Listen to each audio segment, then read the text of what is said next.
Welcome back, everyone. Is here, and today I've got some r/traumatize them back for you all. As per usual, I'll be reading the post, giving you my opinions, and I hope you do the same down in the comments below. And without further ado, let's jump right into it. Glittering Jello, safe for work. Traumatizing the two guys at the gas station. So, 3 years ago, at 2 a.m., I was going to work early. I decided to stop at the gas station and pump gas. A stupid decision because I'm a woman who was alone. When two guys appeared, came to my driver's side and leaned up against my driver door, while the other swung open my other side. I'm half deaf, and I didn't hear them walk up until they got closer. The guy leaning in on my driver's side goes, "Smile for me, pretty lady."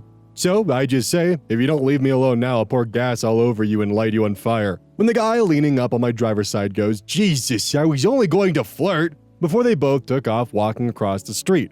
The gas station attendant came out because he was worried once he saw the two guys sandwich me in. He waited for me to get in my car and leave, but I still hope those two guys think, "Man, this crazy woman tried to set us on fire."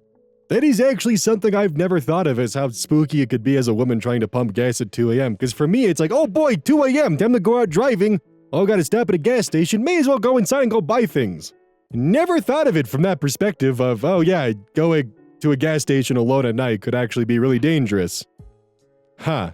Oh, so guys, if it's dark out and like you see a woman alone, don't sandwich them in. What are you doing? I know you're probably trying to like test out your new pickup lines that you learned from Andrew Tate.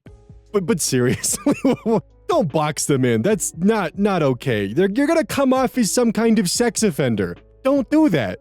Well, I hear you asking, how am I supposed to pick up chicks? By not going to a gas station at 2 a.m. Just don't do stuff that puts you in a position where you'll come off as being like some kind of predatory aggressor. Just for like a fun little experiment though, because I think this would be kind of really cool to see. For the females in my audience.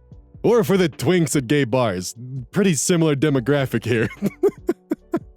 Not really, but it does kind of apply. What's the worst way to get hit on? And what's the best situation to be hit on in?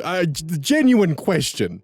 Like, it's not for me, but partially, I just want to see what kind of crazy shit people have had to deal with in the comments section. As well as actually helping to give the males in my audience some decent advice that doesn't come from Andrew Tate, who says, yeah, if you got a girlfriend, tell her you're cheating on her. That'll make her respect you more.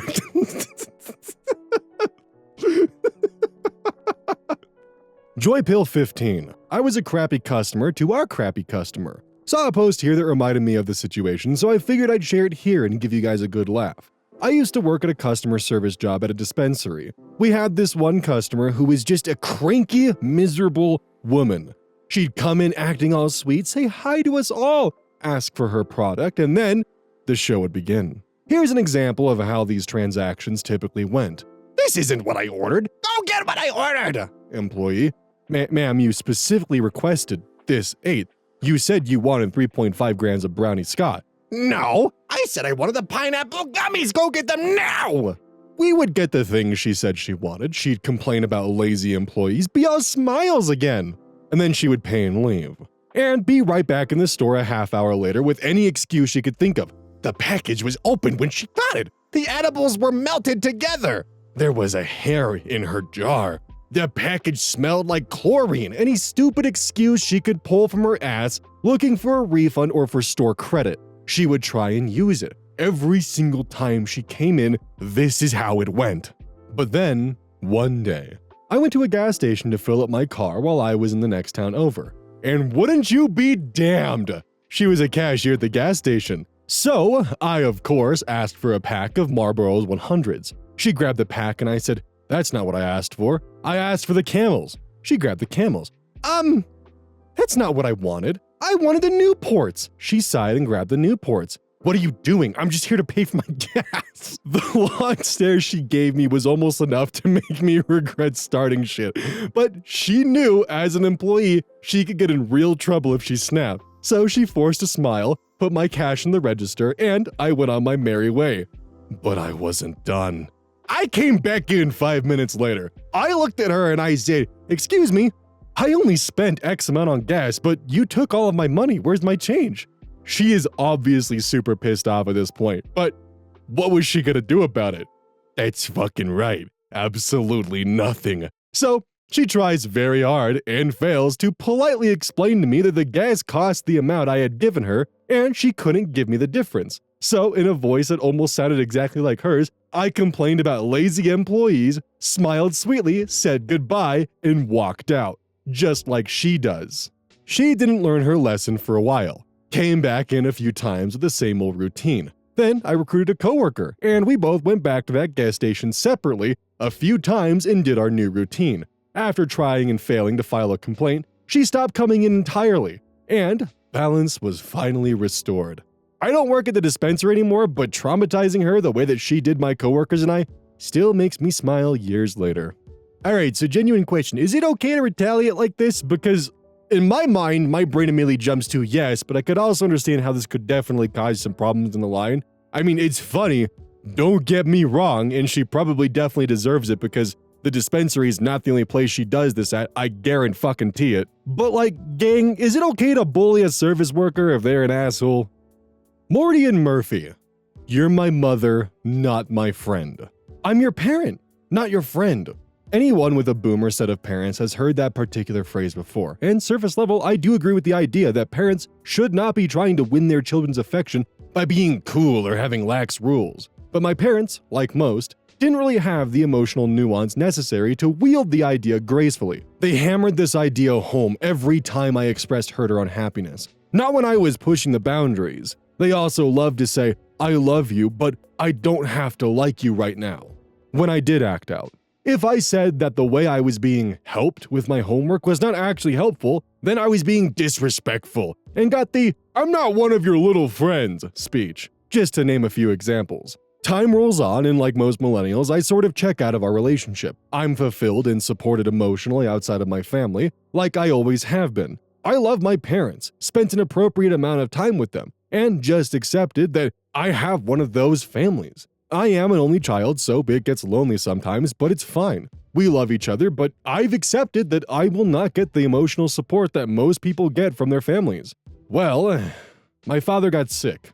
Really sick. My husband and I stepped up and took care of my family, but after his passing, my mother has started to realize how distant I am. She wants a Steel Magnolias-esque emotional moment between us and has been trying to force one since my father died last November. Notably, she only wanted that after all the attention from everyone else had died out post-funeral.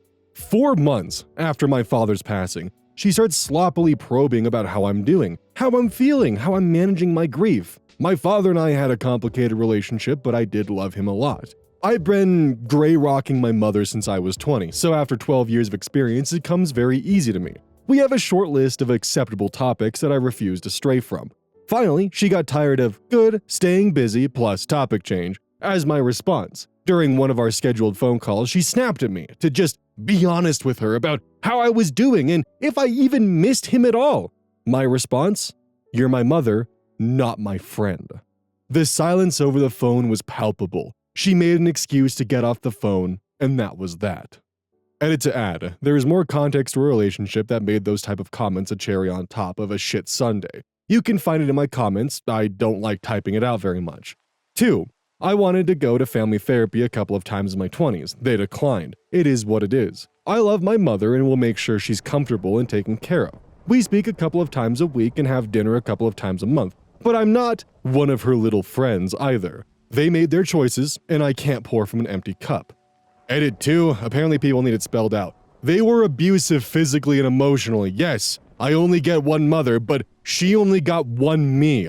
I did my part to try to fix our relationship. They did not want to do the work. That final rejection of family therapy or mediation was the nail in the coffin. If our relationship makes you upset or bothered, then imagine how I must feel, feeling about it before you comment. So, as some input from me, there's a very, very fine line that has to be walked between being a friend and being a parent. And what they were doing is they weren't really being a parent either. They were just being a guardian that had no interest in their child's development. A parent is someone who knows when to be a parent and knows when to be a friend. While I did not grow up with a parent who was more focused on the ruthless parenting aspect of it, I did have a parent who was more interested in being a friend. And when you're like 7 years old, yeah, that relationship is awesome, but as you grow up, you kind of realize that, well, it's not awesome, actually. I certainly feel for OP, and I can't even imagine what it'd be like losing a parent, but I suppose in this situation, perhaps the relationship wasn't that close. I also wouldn't be surprised if the mother turns around in a couple weeks or two and says, "I never said that to you, you're remembering it incorrectly," or something along those lines. But the thing is, the axe forgets, the tree remembers. Long Pirate 9830. Yes, we're having an ice cream party. My cousin is dying. About 2 years ago, my cousin Kara died, and to make it a bit easier on the kids, we threw an ice cream party. I know how bizarre and unhinged that sounds, but we had recently had a lot of family members die over the past few years, and it was all weighing heavy on all of our hearts to have one more go, especially before her time. We are also big believers on celebrating our loved ones and their lives. We still make time and cry to mourn, but we do things we know they would have loved. I swear if my funeral isn't a big party, I will haunt my children and siblings. So, my mom calls us to tell us that Kara has been pronounced brain dead, and all the kids have been crying for about 2 days now, worried sick about her. My mom comes up with the brilliant idea of getting all the kids together and having an ice cream social to bring their spirits up. And heck yeah, Kara would have loved that. My husband and I are the ones to go to the store and get all the ice cream. I look awful. I've been watching 8 kids for the past 2 days and it shows. I was so happy to go and get a break from them. I grab about 15 different ice cream flavors, ones we love, fancy ones, new ones, and about every topping in the aisle. Like 3 kinds of cones too. And I go to check out. The line was longer than I liked, but it was the weekend. Some Karen gets behind me immediately and I can hear her whispering to her husband. I can't make out much of what she says, but I do hear ice cream. So I assume she was just, pointing it out to her husband to look. No big deal. I'd probably do the same if I saw someone grab half of the ice cream aisle. I do notice she was doing it the entire time we were waiting. It's finally my turn and I'm being wrung out. The cashier says something about, "Oh, I must be really craving some ice cream." And I made some stupid joke about it being gone in one sitting. Very, very obvious. It was a bad joke, if you could even call it that. And the Karen decides to speak up, finally saying how I'm letting myself go. My body is a temple and I should nurture it with nutritious foods. My boyfriend is going to leave me and blah, blah, blah, blah. I turn to her and say, "We just got the news my cousin is dead. We're throwing an ice cream party." No other context, no nothing, just a big smile on my face, then go back to a completely straight face. I seriously must have looked demented or something. She just stared at me with her mouth open. She doesn't say anything else the entire time. We pay and leave. My husband bursts out laughing when we get to the car. He swears up and down to this day I said my cousin is finally dead, but I don't remember saying it that way. He also said the cashier went wide-eyed when I said that. We got home and we had a great time. I took a shower, felt much better, looked better too. The kids really enjoyed the ice cream party. We dressed all the kids up and put on a movie. I think it was The Labyrinth and then The Dark Crystal since Kara loved those movies. I finally got to try pistachio ice cream and had this fancy coffee kind where the ice cream was coffee brewed and it was divine. My new favorite. Love you, Kara. You would have loved this coffee ice cream. When I eat it, I think about you. I see that Kara is a David Bowie fan, also a Jim Henson fan.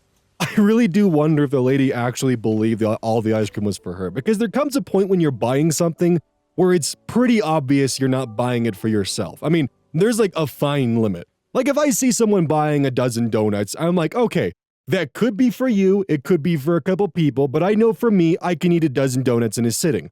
2 dozen donuts? Either you're having a really bad night or you have company over. But once you hit like 4 dozen donuts, 5 dozen donuts, okay, yeah, you're having a party. Same goes for ice cream. A pint of ice cream, maybe you're having a bad night. 2 pints of ice cream, okay, you might be restocking the freezer. 3 pints of ice cream is probably like a school party or something, and then as it increases, it's more and more likely that there's something large going on that's not just someone, watching movies and eating ice cream all night. Semi-related, but my friends and I, we used to play this game that we called 3 items. You had to pick out 3 items to make the cashier as uncomfortable as you possibly could. The game essentially started with banana, Vaseline, condoms, the basics. Then we started getting more interesting. The one that finally made me win was condoms, raw chicken, and a dog's shock collar. The only reason why I remember that is just because of the idea of someone judging you for what you're buying, and that was something that my buddies and I actively used to do to just cause chaos. Granted, for some of the more, fucked up item combinations that we ended up getting, I don't know if the cashier put it together, because some of them got pretty bizarre and pretty unique and definitely, needed some explanations or prior context to understand, but that was how we spent our Saturdays. Your new best friend. People keep harassing me about only having one child. They stop bothering me when I explain why in detail.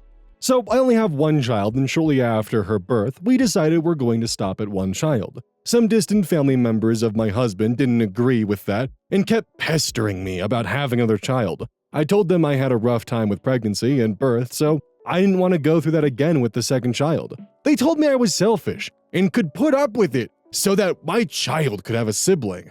They were even trying to get my child to pester me about having a sibling. So one day, they were pestering me again, and I went into detail. I told them that I almost died giving birth to the point where the hospital team had the crash car out. And I was on my way to the ICU when I finally regained consciousness and my blood pressure stabilized. To this day, they don't really understand why it happened besides an allergic reaction to one of the medications they gave me, but they aren't entirely sure that was the reason.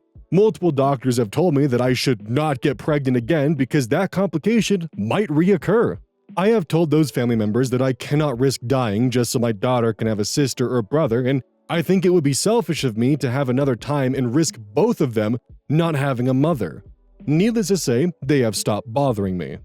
It really is a damn shame that it's kind of resorted to the fact where you have to have some kind of traumatic problem to be able to get these kind of questions off your back.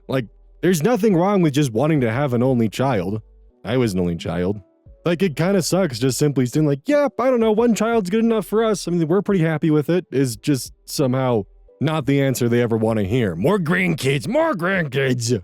Come on, you only got a few good years left until your womb is no longer fertile. And you'd hope I'm being sarcastic, but you motherfuckers also know that people do actually say shit like that. Ugh.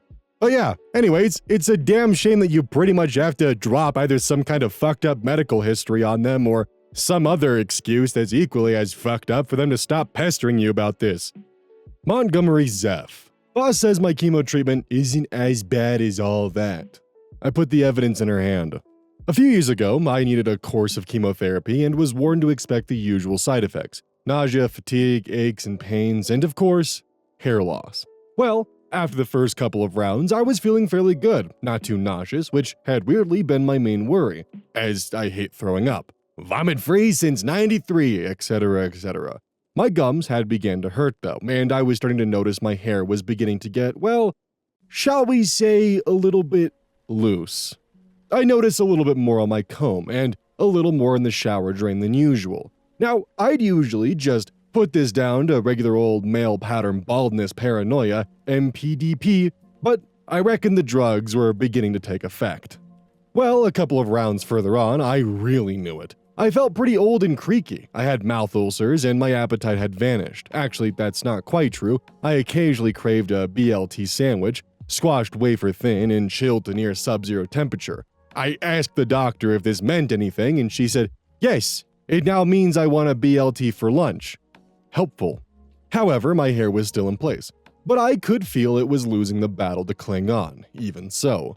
Now, I worked in a small office, and my boss, Carla, fake name, was a woman in her 40s who was, shall we say, kind of self-involved.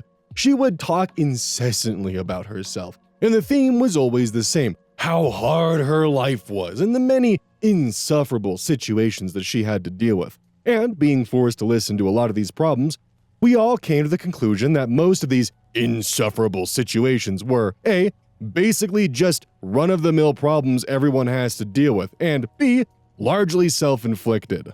And when it came to work, no matter what the issue was or how it needed to be fixed, it always came back to her and how the situation made her feel. Any given meeting was at least 40% discussing how this issue affected her personally and deleteriously, when all we wanted to do was just get the job done. It got pretty annoying from time to time, but apart from the occasional inward sigh at her behavior, I powered through. Until I told her about my upcoming chemo.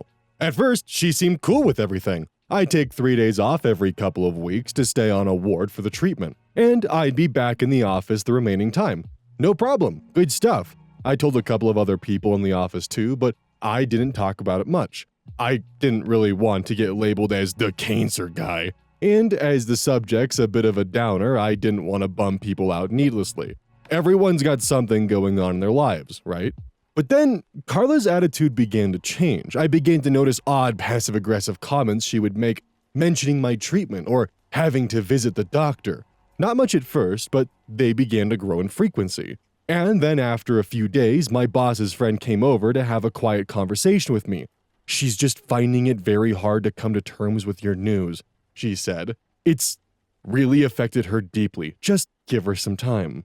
I was pretty nonplussed at this, but asked a friend whether my situation was all bringing up some stuff from the past, or maybe a family member was ill too, but she just replied, no, nothing like that. She's just a really sensitive person."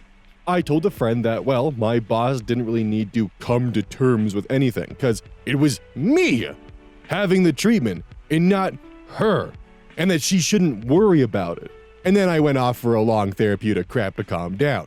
Over the next week, my boss's behavior got more passive-aggressive towards me, and slowly, a thought began to percolate through my mind. Surely she's not jealous, right? Like, surely she can't be thinking I'm pulling focus in some way from her, and now she's upset because she's not able to trump chemotherapy, because that would be, like, insanely shallow, right?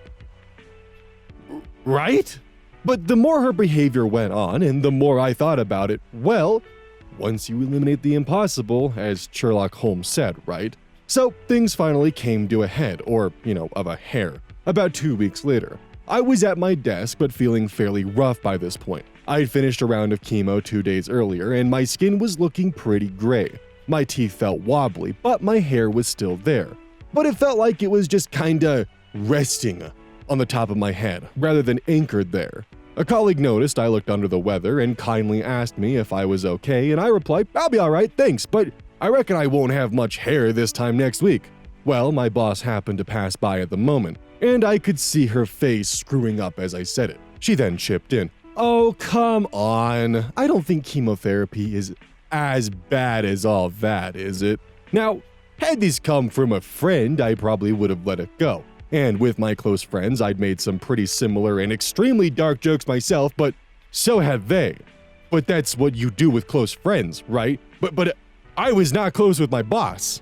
But something just collapsed, soggily, in the center of me when she said it. And before I knew what I was doing, I stood up and gone over to her, blocking her exit before she could leave the room.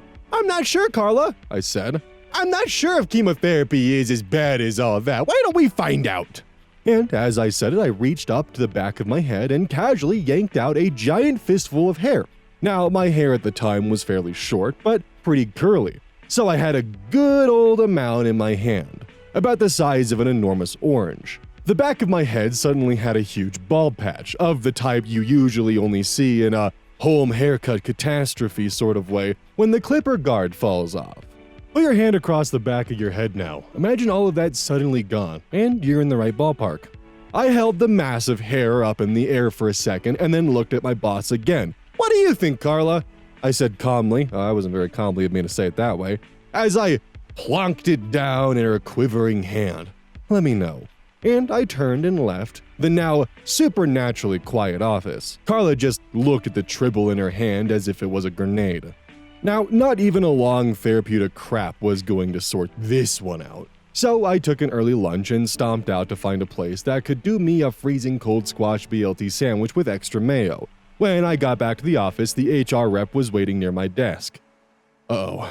I smiled, sat down, and she came over. There was a pregnant pause. She took a breath. "A couple of your colleagues let me know what happened with Carla earlier," she began. "I see," I replied cagily. Because, as we all know, HR is not your friend. They may say they're your friend and that they're there to protect your rights, but really, they're just there to ensure the company can treat everyone shittily in a non-actionable way. Okay, rant over, back to the story. Bearing in mind what just happened, the HR lady continued, "We'd like to offer you paid leave for the remainder of your treatment. Would that be okay with you?" Now, bearing in mind I had at least 3 more cycles of treatment lasting 6 more weeks, my answer was a carefully considered yes. Yes, I believe that would be all right with me, Mrs. HR lady. Me and my bald patch walked out of the office 10 minutes later and went home. My girlfriend and I called our friends over that evening for some beers and curry, and we all got drunk and shaved my head. Though I looked weird, I was pleasantly surprised to find my head didn't have too many weird bumps on it. Even my occipital bun was pretty small. Google it just for fun. It's the part of your skull that sticks out at the back. We should have a little picture of it popping up here. It was a good evening, especially when I decided it would be hilarious to tell my male friends how grateful I was that they all had agreed to shave their heads too in solidarity. Oh, that's nice. I handed the clippers to my friend Mike, who had dark shoulder-length hair. And didn't that magnificent bastard pause for only 2 seconds before trying to plug the clippers in. I managed to wrestle them off him, laughing my arse off. My girlfriend then told me no more beers for OP. Boo! Anyway, to cut to the chase, the rest of the treatment went well, everything went into remission, and has thankfully stayed in remission ever since. So, job done. Well done, medical team. I took the time off, got through the treatment, and also managed to find myself a new job at the same time before I had to return. Meanwhile, back at the office, Carla's star was on the wane. Word had gone around about her behavior. She tried her usual tricks, how she'd been misunderstood, and how upset she was about the whole thing. But people were noticeably colder towards her. According to my colleagues and people who had started to refer to her as hairball behind her back, the name stuck. I finally returned to work only to hand my notice in and leave. On my way out, I tried to be as classy as possible with Carla. I thanked her for the opportunity and wished her well for the future. She didn't say much. I gave her a card and a small token of my appreciation. I told her to not bother unwrapping it till she got home. It was a DVD of a popular 1979 anti-war musical directed by Milos Forman, starring John Savage and Treat Williams. The movie is just titled Hair, by the way, just so you don't have to go and Google what they're talking about. My hair grew back. I returned to my ordinary, regular, run-of-the-mill male pattern baldness paranoia. The new job was pretty terrific, and even now, I still like ice-cold, wafer-thin BLTs. Honestly, the best takeaway from this entire story is HR is not your friend, by the way. HR will do anything and everything to make sure that you are complicit within the cogs in the system and you don't try to sue the company.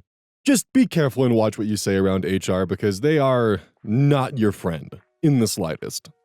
Hey, welcome to the outro. Don't forget this whole thing is basically brought to you by GamerSupps.